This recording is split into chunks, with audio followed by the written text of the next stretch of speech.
주님께서 여러분과 함께 루카가 전한 거룩한 복음입니다. 그때 예수님께서 어떤 마을에 들어가셨다. 그러자 마르타라는 여자가 예수님을 자기 집으로 모셔드렸다. 마르타에게는 마리아라는 동생이 있었는데 마리아는 주님의 발치에 앉아 그분의 말씀을 듣고 있었다. 그러나 마르타는 갖가지 시중드는 일로 분주하였다. 그래서 예수님께 다가가 주님, 제 동생이 저 혼자 시중들게 내버려 두는데도 보고만 계십니까? 저를 도우라고 동생에게 일러주십시오 하고 말하였다. 주님께서 마르타에게 대답하셨다. 마르타야, 마르타야, 너는 많은 일을 염려하고 걱정하는구나. 그러나 필요한 것은 한 가지뿐이다. 마리아는 좋은 몫을 선택하였다. 그리고 그것을 빼앗기지 않을 것이다.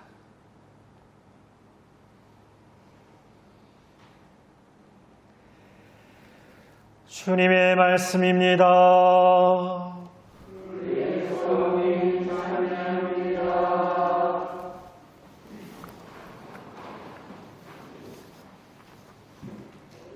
참 예수님,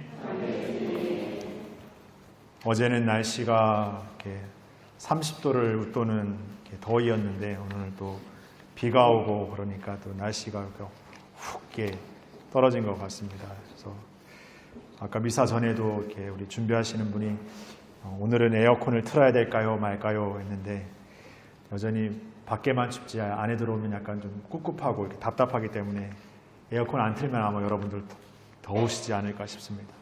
추우십니까? 춥지는 않으시죠? 예, 저를 생각해서라도 춥다고는 하지 마세요. 저도 오늘 이렇게 비도 오고 그래서 그런 건 아닌데 오늘 약간 병원 투어를 다녀왔습니다. 그래서 치과도 6개월에 한 번씩은 가기로 했는데 또 안 갔다 온 지가 한 1년이 넘은 것 같고 또 이렇게 가야 될 병원도 이렇게 정기적으로 가야 되는데 이렇게 매번 이렇게 놓치다가 오늘은 아침부터 딱 일정이 없으니까 병원만 가야겠다 생각해서 하루 일정으로 이렇게 시내에 갔습니다. 그래서 병원 몇 개를 들려야 되니까 시간이 많이 걸리겠구나 생각했는데 저의 생각을 한순간에 바꾸는 첫 사건은 뭐였냐면 치과에 딱 들어서는데 앞에 어떤 남성분이 들어가시는 거예요. 누구였을 것 같습니까? 예? 우리 아버지? 주교님. 주교님이 들어가셔가지고 이렇게 예약하셨더라고요. 예약하셔가지고 거의 프리패스로 이렇게 딱 들어가시더라고요. 그래서 저도 엄격하게 같이 따라서 프리패스로 들어가지고 치과를 빨리 이렇게 했습니다. 그래서 그 다음 병원에 갔습니다. 그 다음 병원도 이제 아주 좀 인기 있는 병원에서 사람이 막 붐비는데 딱 갔더니 우리 교구 원로 신부님이 계시는 거예요. 원로 신부님 또 이제 약 타러 오셨더라고요. 그래서 이제 금방 약 탈 거라고 이렇게 딱 하면서 약을 타러 가시는데 이제 또 간호사하고 이렇게 딱 마주치면서 저 이름을 딱 부르죠.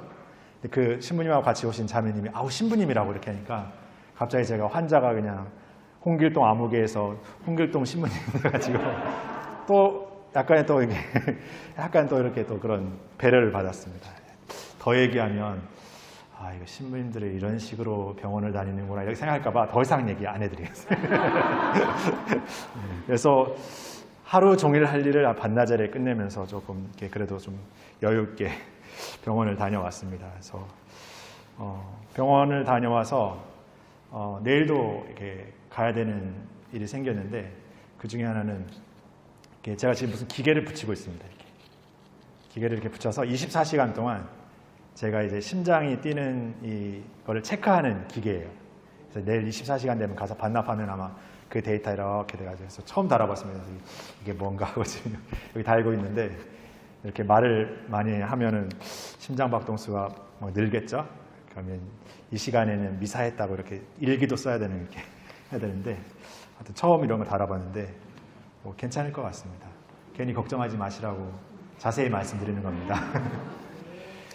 오늘 그 마르다하고 마리아 이야기가 나오는데 이 이야기가 등장하면 항상 이렇게 화두되는 지점이 있습니다. 성당 안에서 이렇게 막 이렇게 일을 이렇게 손으로 열심히 하시는 분들의 어떤 것과 뭔가 진짜 정말 이렇게 거룩하게 기도하는 어떤 삶의 모습이 약간 대조적으로 느껴지면서 어느 게 맞냐? 야, 현실적으로 일을 안 하고 어떻게 성당에 돌아가냐? 이렇게지만 어떻게 기도하는 삶을 빼놓고 어떻게 일만 얘기할 수 있냐? 이렇게 하면서 서로를 약간 대조적이고 대척의 모습으로 놓고 보는데 사실 우리의 신앙의 삶은 이 기도하는 삶이 바탕이 되면서 행동이 있어야죠. 삶이 있어야 돼요. 실천이 있어야 돼요. 그러니까 우리는 마리아적인 마르타, 마르타적인 마리아라는 어떤 이렇게 조화로운 삶을 이뤄가는 것입니다. 그런데 오늘 예수님께서는 마리아는 좋은 몫을 선택했다고, 그가 한 가지 제일 중요하다고 말씀하시지만 그 안에는 분명하게 우리가 하느님의 말씀을 우리 가운데 모시고 살아가는 삶이 아니고서는 내 삶의 기준과 판단은 세상적인 기준과 판단이나 내가 갖고 있는 어떤 신념이나 내가 생각하는 어떤 내 입장주의적인 판단으로 세상을 바라본다는 것이죠. 그러니까 우리가 늘 하느님 말씀 살기를 한다는 것은 내 삶의 자리와 나의 삶을 늘 하느님의 시선으로 새롭게 다시 보는 거죠. 우리가 이렇게 흔히 이런 말 표현합니다. 마음 먹기에 달렸다. 마음 먹는다고 표현하죠. 음식만 좋은 음식 먹어서 건강해지는 게 아니라 우리가 마음도 먹는 겁니다. 사실 뭐 이렇게 물리적으로 먹는 건 아니지만 내가 오늘 어떤 마음을 먹느냐, 그리고 내일 어떤 마음을 먹느냐, 이 매일에 먹는 나의 마음에 먹는 것들이 내 생활에서 삶에서 드러나기 마련이죠. 좋은 마음, 기쁜 마음, 어떤 희망적인 마음을 먹는 사람들은 어떤 삶의 어려움들을 분명 같이 겪고 가지만 거기에서 굴하거나 거기에서 그냥 멈춰지지 않습니다. 다시 해야겠다. 다시 기도해야 되겠다. 다시 노력해야겠다. 우리의 삶은 어떻게 보면은 누구나 다 어떤 어려움이든 다 겪을 수 있습니다. 누구나 어떤 일이 닥치지 않을 수 없는 사람들입니다. 단지 닥치지 않았고 일어나지 않았기 때문에 나는 괜찮아 하고 있는 거지 나에게 안 일어날 수 있는 이유가 뭐가 있습니까? 세상 사람들은 나에게 일어날 이유가 있어서 일어나지 않습니다. 그 사람들도 그런 일이 자기에게 일어날 거라고 상상조차 하지 않았던 일들을 마주하게 되면서 당황해하기도 하고 뭐 거기서 어려움을 겪게 되고 거기서 방황하게 되는 거죠.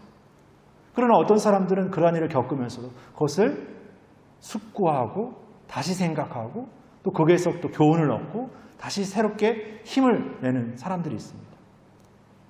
오히려 그런 사람들은 자신들이 겪었던 어려움을 겪는 사람들의 마음을 더 잘 헤아립니다. 그러면 뭐가 다른 것인가? 물론 뭐 어릴 적 내가 사랑받았다라는 것, 아니면 어릴 적에 뭔가 내가 더 이렇게 관심과 사랑 안에서 잘 길러졌다는 것도 중요하지만 그런 어릴 적에 어떤 사랑의 결핍이 있는 사람조차도 성인이 된 삶 안에서 살아갈 때 사랑받고 있고 사랑하고 있는 삶을 현재적으로 살고 있다면 그게 다 극복되어진다는 거예요. 새로워질 수 있다는 거죠. 그러니까 우리가 어느 순간의 삶의 어떤 것들을 가지고 우리 삶이 결정지어진 것이 아니라 끊임없이 우리의 삶은 새로워지고 있는 거예요. 그 새로워지는 삶을 살기 위해서 나아갈 때 우리는 어떤 마음을 먹고 있는가? 아, 이제 난 끝이야. 이제 난 다 됐어. 아유, 이 나이 먹고 뭘 해? 아유, 내가 뭘 할 수 있겠어? 이렇게 마음 먹는 사람은 끝입니다. 거기가. 그냥 거기서 멈춰지는 거예요. 그 다음 존재하는 것은 그냥 어떻게든 버티거나 어떻게든 그냥 대충 어떻게든 이렇게 견디는 것밖에 안 남아있는 거죠. 아무리 내일 내가 뭐 어떤 일이 벌어진다 하더라도 내가 오늘의 삶을 산다면 오늘의 삶의 이 시간을 나에게 가장 소중하고 가장 가치 있는 시간으로 살아간다는 것이 중요한 것이죠. 그런 마음을 먹는 거죠. 뭔가 다 준비되어 있고 뭔가 다 결정지어진 삶을 우리가 살고 있지 않지 않습니까? 그렇다면 우리는 지금을 최선을 다해 사는 거죠. 근데 그 최선을 다해 사는 방법이 그냥 뭔가 활동적으로만 막 열심히 하는 사람만이 아니라 그냥 뭔가 지식적으로 아니면 내적으로만 뭔가 이렇게 채워넣는 삶이 아니라 그 모든 것이 조합된 나를 조화롭게 균형 있게 살아가는 삶을 매일 다시 하는 거. 그 삶이 우리에게 필요합니다. 그래서 기도하고 때로는 노동하고 때로는 그러한 삶을 통해서 다른 사람들에게 선의를 베푸고 다른 사람들에게 사랑을 베푸는 삶이 필요합니다. 우리가 지난 주일 티모테오 이서 말씀에서 우리에게 주신 하느님의 영에 대한 이야기를 바오로 사도가 말하면서 힘과 사랑과 절제의 영을 우리에게 주셨다. 비겁함의 영이 아니라. 여기에서 말하는 힘이라는 것은 나아감이죠. 절제라는 건 뭡니까? 멈춰섬입니다. 그러나 나아감과 그 멈춰섬의 그 연결고리, 그 다리는 사랑이라는 거죠. 사랑은 뭡니까? 하느님이시죠. 바로 그분을 우리 가운데 모시고 그분의 말씀을 우리 가운데 사는 삶을 통해서 나아감과 멈춤이 균형 있게 이루어지는 삶이 우리에게 주어진 은사를 발휘하는 삶이죠. 그냥 뭔가만 막 이렇게 해내야 되는 어떤 업적주의도 아니고 그냥 늘 무언가를 다 끊어내고 그냥 자기만의 거룩한 삶으로 들어가는 어떤 그런 삶도 아니고 내가 정말 행동해야 될 때와 멈춰야 될 때와 침묵해야 될 때와 말해야 될 때가 언제인지를 잘 식별하고 그런 삶을 균형감 있게 드러내는 삶. 그것이 우리에게 필요합니다. 그래서 기도하는 거예요. 우리의 신앙의 삶은 바로 달리 표현해보자면 우리의 삶 안에서 이렇게 자신을 이렇게 지키면서도 자신의 삶을 이렇게 드러내는, 보여주는, 그리고 나아가도록 하는, 헌신하도록 하는 그런 삶을 살라고 우리가 불리움 받았다는 것을 기억했으면 좋겠습니다. 제가 좋아하는 가수 중에 곽진원이라는 가수가 있는데 그분이 이렇게 후회라는 노래를 했어요. 후회라는 노래. 가사가 어떤 내용이냐면 내가 아무리 뭔가를 원한다 해도 안 되는 게 몇 가지가 있는데 노력해봐도 이루어지지 않는 게 있는데 죽도록 기도해봐도 안 되는 게 있는데 아무리 원한다 해도 안 되는 게 있는데 그게 뭐냐?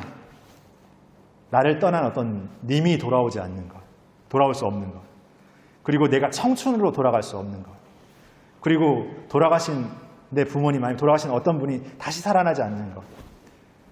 근데 이 가수는 그러면서 후회하는 거죠. 그때 더 잘할 거, 그때 더 열심히 할 거. 근데 후회해도 그건 되돌릴 수 없다는 거예요. 그러니까 후회만 하는 게 아니라 되돌릴 수 없는 걸 알면서 참 후회라는 것도 아름다운 미련이구나 이렇게 고백을 합니다.